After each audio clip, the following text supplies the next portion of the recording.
રાજકોટમાં 5 દિવસથી પીજીવીસીએલ કચેરી ધરણા પર બેઠેલા વિદ્યાર્થીઓની પોલીસે કરી અટકાયત।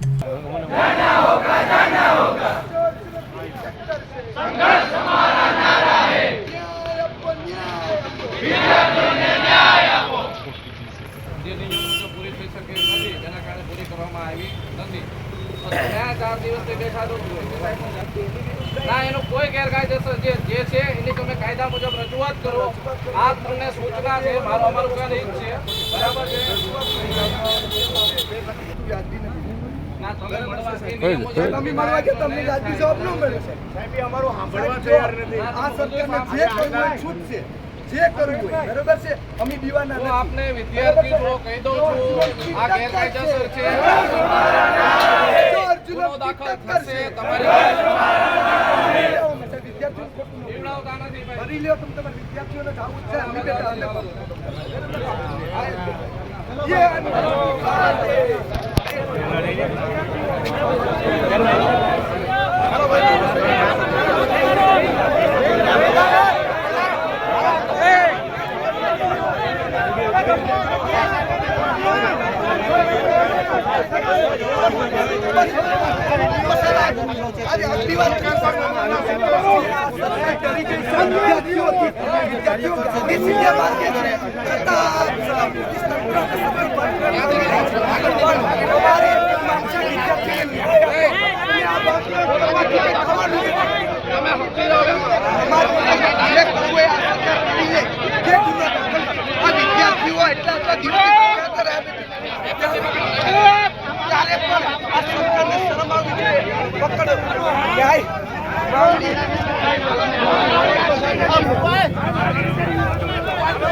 આજ રોજ સતત 5 દિવસથી તે વિદ્યાર્થીઓનું જે આંદોલન ચાલી રહ્યું હતું પીજીવીસીએલની ઓફિસની બહાર, ક્યાંક ને ક્યાંક આ સરકાર દ્વારા અને પોલીસ તંત્ર દ્વારા તે બધા જ વિદ્યાર્થીઓની બળજબરીપૂર્વક અટકાયત કરવામાં આવી છે। તે વિદ્યાર્થીઓ પોતાના ન્યાય માટે પોતાના હકની લડાઈ લડતા હતા, ત્યારે અમને આજે એવું સ્પષ્ટ થઈ ગયું છે કે આ સરકાર, આ પોલીસ તંત્ર આ ક્યાંક ને ક્યાંક વિદ્યાર્થી વિરોધી છે।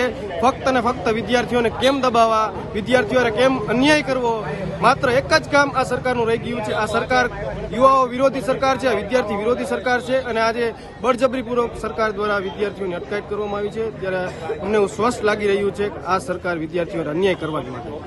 આપ રાજકોટના એનએસયુએ પ્રમુખ છો, આપ પણ આ આંદોલનની અંદર જોડાયા હતા, તો તેને લઈને આપ શું કહેશો કે આ કેટલું યોગ્ય છે કે પોલીસ આ રીતના અટકાયત કરે? આ એકદમ અયોગ્ય છે।